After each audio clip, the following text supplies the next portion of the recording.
Doctor Lohia ने कहा था, एक सच्चा समाजवादी वह जो संपत्ति और संतति से दूर रहे। आदर्श के रूप में उन्होंने भारत के लिए कहा था कि राम, कृष्ण और शंकर, ये जब तक भारत के 3 आदर्श हैं तब तक भारत का कोई बाल बांका नहीं कर सकता है। इन तीनों देव महापुरुषों पर समाजवादी पार्टी का कोई विश्वास नहीं है, क्योंकि आप लोग भारत की आस्था के साथ खिलवाड़ करते हैं। आप मुझे बताइए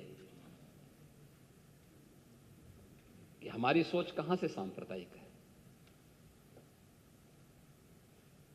हम तो सबका साथ, सबके विकास की बात कर रहे हैं। सबसे आदर्श उदाहरण आपके सामने है जब 26 फरवरी को महाकुंभ का समारोह हुआ है।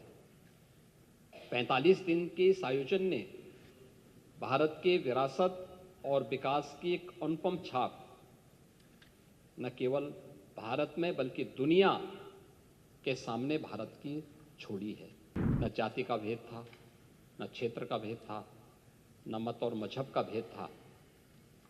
100 से अधिक देशों के लोग आए, बड़े श्रद्धाभाव के साथ आए। 26 फरवरी को संभल में 56 वर्षों के बाद शिव मंदिर में जलाभिषेक का कार्यक्रम भी हो रहा था। 68 तीर्थों में से 54 तीर्थों को ढूंढना, ये तो हमारी विरासत का हिस्सा है और हमने तो वही किया है। हमने तो वही कहा है कि जो हमारा है वो हमें मिल जाना चाहिए। अध्यक्ष जी, उत्तर प्रदेश के 2025-26 के सामान्य बजट पर चर्चा में भाग लेने के लिए आपने मुझे अवसर दिया है। मैं सबसे पहले तो आपका हृदय से धन्यवाद देता हूं। नेता प्रतिपक्ष समेत उन सभी माननीय सदस्यों का जिन्होंने इस पूरी चर्चा में भाग लिया है, एक बड़ी संख्या है। अब तक 93 सदस्यों ने, जिसमें 59 सदस्य सत्ता पक्ष के हैं या सहयोगी दलों के हैं और नेता प्रतिपक्ष समेत विपक्ष के 34 माननीय सदस्यों ने इस पूरी चर्चा में भाग लिया है। उन सबको भी मैं हृदय से धन्यवाद देता हूं। मुझे अच्छा लगा कि नेता प्रतिपक्ष ने आज अपनी बात को बड़े दार्शनिक अंदाज से डॉक्टर राम मनोहर लोहिया के एक अनुयायी के रूप में अपनी बात को रखने का प्रयास किया है।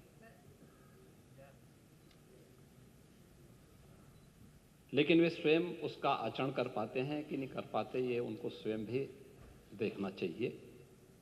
यद्यपि मैं उनको सुझाव नहीं दे सकता, क्योंकि उम्र में वो मुझसे काफी बड़े हैं और वैसे भी आज की समाजवादी पार्टी डॉक्टर लोहिया का नाम तो लेती है, लेकिन डॉक्टर लोहिया के मूल्यों और आदर्शों से बहुत दूर जा चुकी है। दोनों मुद्दों पर, आचरण के मुद्दों पर भी और आदर्श के मुद्दों पर भी। आपका आचरण, जो डॉक्टर लोहिया ने कहा था, एक सच्चा समाजवादी वह जो संपत्ति और संतति से दूर रहे, वो तो आपकी पार्टी के आचरण से देख सकते हैं। और आदर्श के रूप में उन्होंने भारत के लिए कहा था कि राम, कृष्ण और शंकर, ये जब तक भारत के 3 आदर्श हैं तब तक भारत का कोई बाल बांका नहीं कर सकता है। भारत की एकात्मता के आधार इन 3 देव महापुरुषों को जब तक भारत की जनता आदर्श के रूप में मानेगी तब तक भारत भारत बना रहेगा।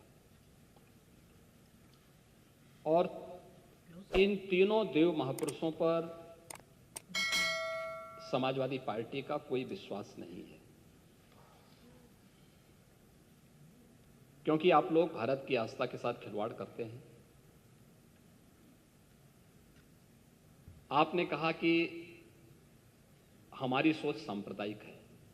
आप मुझे बताइए कि हमारी सोच कहां से सांप्रदायिक है? हम तो सबका साथ, सबके विकास की बात कर रहे हैं।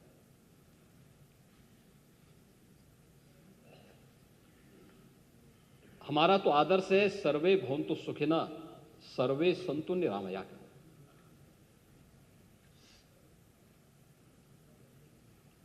और उसका सबसे आदर्श उदाहरण आपके सामने है जब 26 फरवरी को महाकुंभ का समारोह हुआ है।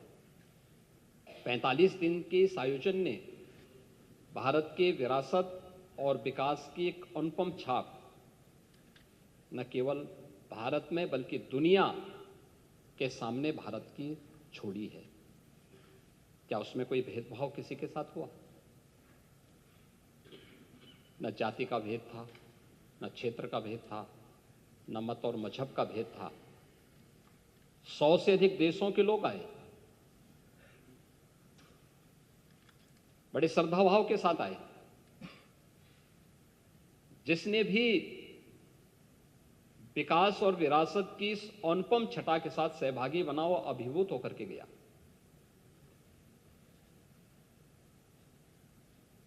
एक पक्ष वह है जो आपके सामने उदाहरण के रूप में है,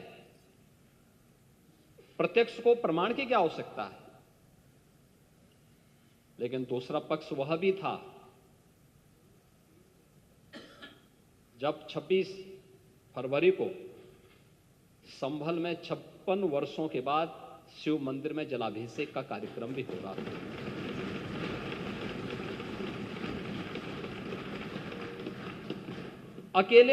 अकेले संभल में 67 तीर्थ थे और 19 कूप भी थे, जिनको एक शरारत के तहत एक निश्चित समय के अंदर समाप्त कर दिया गया।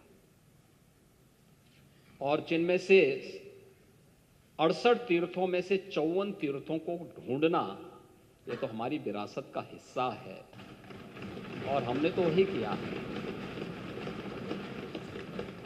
हमने तो वही कहा है कि जो हमारा है वो हमें मिल जाना चाहिए। हम उससे इतर कहीं नहीं जा रहे हैं, उससे इतर कहीं नहीं। और 19 जो कूप हैं उन्हें भी मुक्त कराया गया है। सच कड़वा होता है और उस कड़वे सच को स्वीकार करने की सामर्थ्य भी होनी चाहिए। लेकिन आपने बोला है, मुझे बहुत अच्छा लगा। उपचुनाव की भी आपने चर्चा की, लेकिन आपके यहां तो चुनाव के एक्सपर्ट शिवपाल जी हैं।